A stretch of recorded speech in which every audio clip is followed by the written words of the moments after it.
नमस्कार व्यूअर्स। और आप सब लोग कैसे हैं? आशा करती हूँ आप सब लोग अच्छे होंगे, स्वस्थ होंगे और मेरा शिव पुराण का पाठ अवश्य देखते होंगे। तो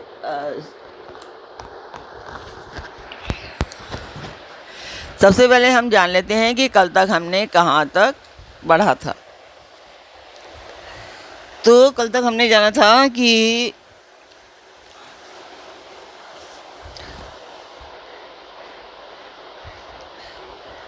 सवारी के नाम पर उनके पास एक बूढ़ा बैल है। ये शिव जी कह रहे हैं, जो ब्राह्मण रूप में आए हैं पार्वती के पास। वो कहते हैं कि सवारी के नाम पर उनके पास एक बूढ़ा बैल है और दूसरी कोई भी सामग्री उनके पास नहीं है। कन्या के लिए ढूंढे जाने वाले वरों में से जो नारियों को सुख देने वाले गुण बताए गए हैं, उनमें से एक भी गुण भद्दी आँख वाले रुद्र में नहीं है। तुम्हारे परम प्रिय काम को भी उन हर देवता ने दग्ध कर दिया था और तुम्हारे प्रति उनका अनादर तो तभी देख लिया गया जब वे तुम्हें छोड़कर अन्यत्र चले गए थे। उनकी कोई जाति नहीं देखी जाती, उनमें विद्या तथा ज्ञान का भी पता नहीं चलता। पिशाच ही उनके सहायक हैं और विष तो उनके कंठ में ही दिखाई देता है। वे सदा अकेले रहने वाले और विशेष रूप से विरक्त हैं, इसलिए तुम्हें हर के साथ अपने मन को नहीं जोड़ना चाहिए। कहाँ तुम्हारे कंठ में सुंदर हार और कहाँ उनके गले में नरमुंडों की माला। देवी तुम्हारे और हर के रूप आदि सब एक दूसरे के विरुद्ध हैं, अतः मुझे तो यह संबंध नहीं रुचता। फिर तुम्हारी जैसी इच्छा हो वैसा करो। संसार में जो कुछ भी असस्तु है वह सब तुम स्वयं चाहने लगी हो, अतः मैं कहता हूँ कि तुम उस असत की ओर से अपना मन हटा लो, अन्यथा तो जो चाहो वह करो, मुझे कुछ नहीं करना है। तो ब्रह्मा जी कहते हैं कि नारद यह बात सुनकर पार्वती शिव की निंदा करने वाले ब्राह्मण पर कुपित हो गई और उनसे इस प्रकार बोली थी, जो हम आपको आज बताएंगे। तो मैं आपको पहले ही बता चुकी हूँ कि यह पाठ एक शुभ कार्य है, मंदिर के लिए है और इसमें मैं आप सब लोगों का सहयोग चाहती हूँ कि आप सब लोग सब्सक्राइब करें, लाइक करें और शेयर करें, ताकि मेरा ये जो उद्देश्य है ये पूरा हो सके। आशा करती हूँ इसमें मेरा आप लोग ज़रूर ही सहभागी बनेंगे, सहयोग अवश्य करेंगे। तो जिस मंदिर का मैं वर्णन कर रही हूँ उस मंदिर की मैं वीडियो डालती हूँ, आप लोग देखें और मुझे बताएं कि आपका मेरा पाठ कैसा लगता है।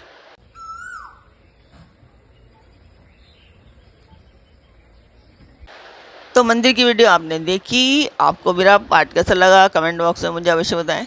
मैंने अभी 2-3 दिनों से कुछ चेंजेस किए हैं अपने वीडियो में। आशा करती हूँ आपको अच्छा लगा होगा और जो भी अच्छा लगा है उसमें कमियां दिखाई देती हैं आप मुझे अवश्य बताएं। तो अब हम शुरू करते हैं आज का पाठ।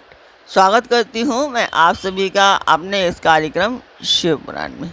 तो आज के शिव पुराण के पाठ में है पार्वती जी का परमेश्वर शिव की महत्ता का प्रतिपादन करना, रोषपूर्वक घटित जटिल ब्राह्मण को फटकारना, सखी द्वारा उन्हें फिर बोलने से रोकना तथा भगवान शिव का उन्हें प्रत्यक्ष दर्शन दे अपने साथ चलने के लिए कहना।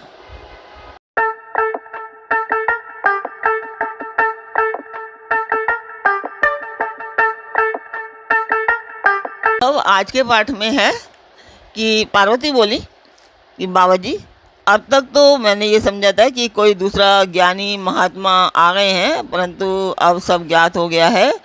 आपकी कतई कलई खुल गई। आपसे क्या कहूँ, विशेषता उस दशा में जब आप अवश्य अवध्य ब्राह्मण है, ब्राह्मण देवता। आपने जो कुछ कहा है वह सब मुझे ज्ञात है, परंतु वह सब झूठा ही है, सत्य कुछ भी नहीं है। आपने कहा था कि मैं शिव को जानता हूँ। यदि आपकी यह बात ठीक होती तो आप ऐसी युक्ति एवं बुद्धि के विरुद्ध बात नहीं बोलते। यह ठीक है कि कभी कभी महेश्वर अपनी लीला शक्ति से प्रेरित हो तथा कथित अद्भुत वेश धारण कर लिया करते हैं, परंतु वास्तव में वे साक्षात परब्रह्म परमात्मा हैं। उन्होंने स्वेच्छा से ही शरीर धारण किया है। आप ब्रह्मचारी का स्वरूप धारण कर मुझे ठगने के लिए उद्य तो यहाँ आए हैं और अनुचित एवं असंगत युक्तियों का सहारा ले छल कपट से युक्त बातें बोल रहे हैं। मैं भगवान शंकर के स्वरूप को भली भांति जानती हूँ, इसलिए यथा योग्य विचार करके उनके तत्व का वर्णन करती हूँ। वास्तव में शिव निर्गुण ब्रह्म है, कारणवश सगुण हो गए हैं। जो निर्गुण हैं, समस्त गुण जिनके सर्वभूत हैं, उनकी जाति कैसे हो सकती है? वे भगवान सदाशिव समस्त विद्याओं के आधार हैं। फिर उन पूर्ण परमात्मा को किसी विद्या से क्या काम? पूर्व काल में कल्प के आरंभ में भगवान शंभु ने श्री विष्णु से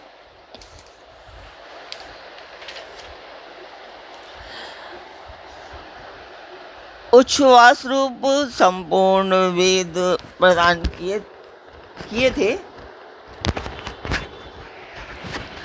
अतः उनके समान उत्तम प्रभु दूसरा कौन है? जो सबके आदि कारण है, उनकी अवस्था अथवा आयुक्ता माप तौल कैसे हो सकता है? प्रकृति उन्हीं से उत्पन्न हुई है, फिर उनकी शक्ति का दूसरा क्या कारण हो सकता है? जो लोग सदा प्रेम पूर्वक शक्ति के स्वामी भगवान शंकर का भजन करते हैं, उन्हें भगवान शंभु प्रभु शक्ति, उत्साह शक्ति और मंत्र शक्ति, ये तीनों अक्षय शक्तियाँ प्रदान करते हैं। भगवान शिव के भजन से ही जीव मृत्यु को जीत लेता है और निर्भय हो जाता है। इसीलिए तीनों लोकों में उनका मृत्युंजय नाम प्रसिद्ध है। उन्हीं के अनुग्रह से विष्णुत्व को, ब्रह्मा ब्रह्मत्व को और देवता देवत्व को प्राप्त हुए हैं। शिवजी का पक्ष लेकर बहुत बोलने से क्या लाभ? वे भगवान स्वयं ही महाप्रभु हैं। कल्याण रूपी शिव की सेवा से यहाँ कौन सा मनोरथ सिद्ध नहीं हो सकता? उन महादेव जी के पास किस बात की कमी है जो वे भगवान सदाशिव स्वयं मुझे पाने की इच्छा करें? यदि शंकर की सेवा ना करें तो मनुष्य 7 जन्मों तक दरिद्र रहता है और उन्हीं की सेवा से सेवक को लोक में कभी नष्ट ना होने वाली लक्ष्मी प्राप्त होती है। जिनके सामने 8 सिद्धियां नित्य आकार सिर नीचा किए इस इच्छा से नृत्य करती हैं कि वे भगवान हम पर संतुष्ट हो जाएं, उनके लिए कोई भी हितकर वस्तु दुर्लभ कैसे हो सकती है? यद्यपि यहाँ मांगलिक कही जाने वाली वस्तुएं शंकर की सेवा नहीं करती, तथापि उनके स्मरण मात्र से ही सबका मंगल होता है। जिनकी पूजा के प्रभाव से उपासक की संपूर्ण कामनाएं सिद्ध हो जाती हैं। सदा निर्विकार रहने वाले उन परमात्मा शिव से विकार कहाँ आ सकता है? जिस पुरुष के मुख में निरंतर शिव यह मंगलमय नाम निवास करता है, उसके दर्शन मात्र से ही अन्य सब सदा पवित्र होते हैं। जैसा कि आपने कहा है कि वे चिता का भस्म लगाते हैं, परंतु यदि उनका लगाया हुआ भस्म अपवित्र होता तो उनके शरीर से झड़कर गिरे हुए उस भस्म को देवता लोग सदा अपने सिर पर कैसे धारण करते? अतः शिव के अंगों से स्पर्श से अपवित्र वस्तु भी पवित्र हो जाती है। जो महादेव सगुण होकर तीनों लोकों के कर्ता भर्ता और हर्ता होते हैं तथा निगुण रूप में वे शिव कहलाते हैं, वे बुद्धि द्वारा पूर्ण रूप से कैसे जाने जा सकते हैं? पर ब्रह्म परमात्मा शिव का जो निर्गुण रूप है उसे आप जैसे बहिर्मुख लोग कैसे जान सकते हैं? जो दुराचारी और पापी हैं वे देवताओं से बहिष्कृत हो जाते हैं। ऐसे लोग निर्गुण शिव के तत्व को नहीं जानते। जो पुरुष तत्व को न जानने के कारण यहाँ शिव की निंदा करता है, उसके जन्म भर का सारा संचित पुण्य भस्म हो जाता है। आपने जो यहाँ अमित तेजस्वी महादेव जी की निंदा की है और मैंने जो आपकी पूजा की है, उससे मुझे पाप की भागिनी होना पड़ा है।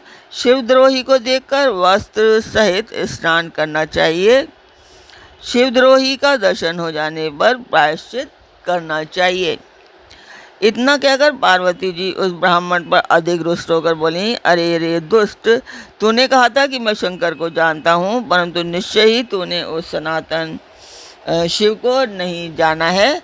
भगवान रुद्र को तू जैसा कहता है वे वैसे ही क्यों ना हो, उनके जैसे भी बहुसंख्यक रूप क्यों ना हो, सत्पुरुषों के प्रियतम नित्य निर्विकार वे भगवान शिव ही मेरे अभिष्टतम देव हैं।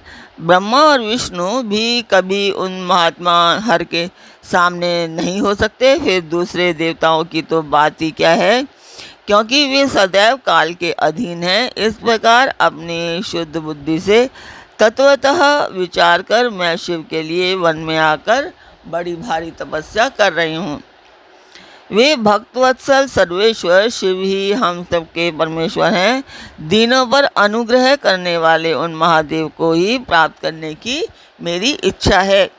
तो इस पर ब्रह्मा जी कहते हैं कि नारद ऐसा कहकर गिरिराज नंदिनी गिरिजा चुप हो गई और निर्विकार चित्त से भगवान शिव का ध्यान करने लगी। देवी की बात सुनकर वह ब्रह्मचारी ब्राह्मण ज्यों ही कुछ फिर कहने के लिए उद्यत हुआ, त्यों ही शिव में आसक्त चित्त होने के कारण उनकी निंदा सुनने से विमुख हुई। पार्वती अपनी सखी विजया से शीघ्र बोली। पार्वती ने कहा, सखी, इस अधम ब्राह्मण को यत्नपूर्वक रोको, यह फिर कुछ कहना चाहता है। यह केवल शिव की निंदा ही करेगा। जो शिव की निंदा करता है केवल उसी को पाप नहीं लगता, जो उसको सुनता है वह भी यहाँ पाप का भागी होता है। भगवान शिव के उपासकों को चाहिए कि वे शिव की निंदा करने वाले को सर्वथा वध करें। यदि वह ब्राह्मण हो तो उसे अवश्य ही त्याग दें और स्वयं उस निंदा के स्थान पर शीघ्र दूर चले जाए। वे दुष्ट ब्राह्मण फिर शिव की निंदा करेगा।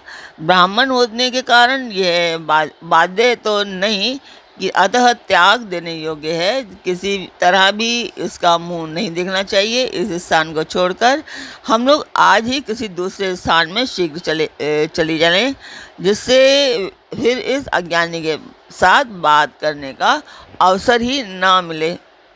तो ब्रह्मा जी कहते हैं, नारद ऐसा कहकर उमा ने ज्यों ही अन्यत्र जाने के लिए पैर उठाया, त्यों ही भगवान शिव ने अपने साक्षात स्वरूप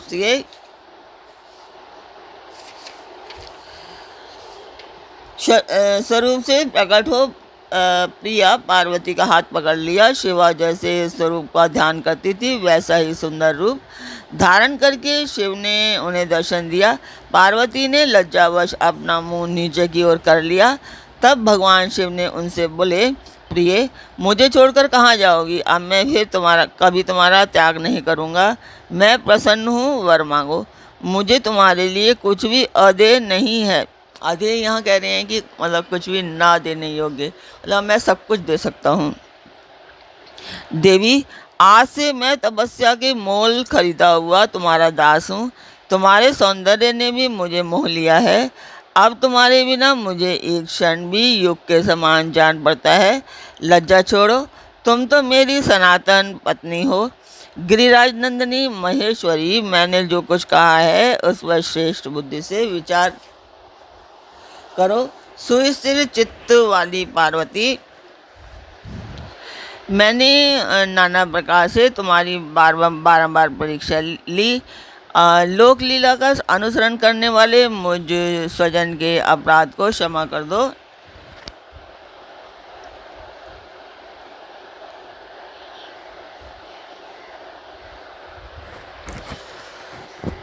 शिवे, तीनों लोगों में तुम्हारी जैसी अनुरागिनी मुझे कोई दूसरी नहीं दिखाई देती। मैं सर्वथा तुम्हारे अधीन हूँ, तुम्हारी इच्छा पूर्ण हो।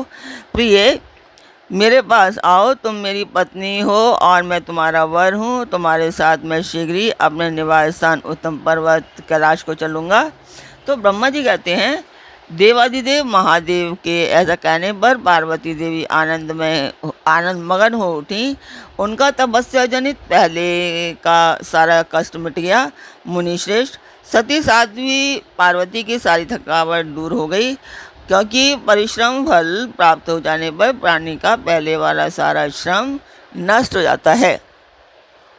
तो आज का पाठ मैं यहीं पर पूर्ण करना चाहूँगी। कल फिर मिलेंगे एक नए पाठ में, एक नई उमंग, एक नई तरंग के साथ। तब तक के लिए आज्ञा दीजिए। ओम नमः शिवाय।